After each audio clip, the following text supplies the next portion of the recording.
Hello friends, क्या आप जानते हैं कि अगर आप पीएफ या ईपीएफ में कंट्रीब्यूट करते हैं तो आपको कितने सालों में पेंशन मिलेगा?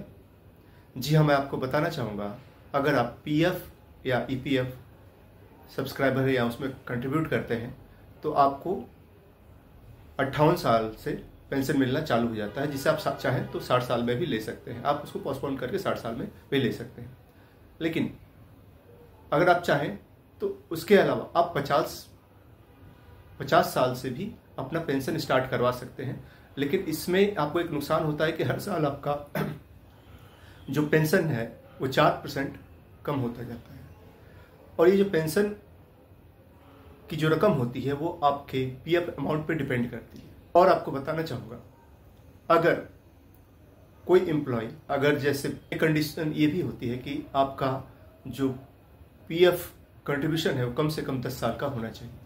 और अगर एम्प्लॉय मान लीजिए उससे पहले ही एक्सपायर हो जाता है, अगर ईपीएफओ मेंबर के कोई स्पाउस या बच्चे नहीं हैं तो फिर उसके जो भी नॉमिनी होते हैं उनको ये पेंशन मिलता है।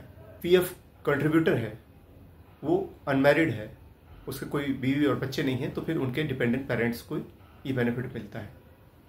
और अगर मान लीजिए पीएफ कंट्रीब्यूटर एक्सपायर हो जाता है और उसके स्पाउस और बच्चे हैं तो उनको ये पेंशन मिलेगा।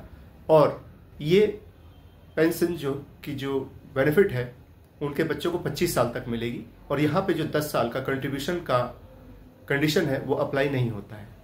इसके अलावा मान लीजिए अगर जो पीएफ कंट्रीब्यूटर है वो एक्सीडेंट से या बीमार से डिसेबल हो जाता है तो भी यहाँ पे ये जो 10 साल का पीएफ कंट्रीब्यूशन कंडीशन है वो अप्लाई नहीं होता है और वो पेंशन का हकदार हो जाता है। उसके अलावा मान लीजिए पीएफ कंट्रीब्यूटर और उनका जो स्पाउस है वो दोनों ही एक्सपायर हो जाते हैं और उनके 2 बच्चे हैं तो उन बच्चों को भी 25 साल तक पेंशन की सुविधा मिलती है। और यहाँ पे भी 10 साल के कंट्रीब्यूशन का कोई कंडीशन अप्लाई नहीं होता है। तो इस तरह की फाइनेंशियल जानकारी के लिए मुझे फॉलो करें। वीडियो अच्छी लगी हो लाइक करें, कमेंट करें, शेयर करें और मेरे चैनल गुरु इन्वेस्टमेंट एनालिसिस को सब्सक्राइब करें या मुझे फॉलो करें। Thank you.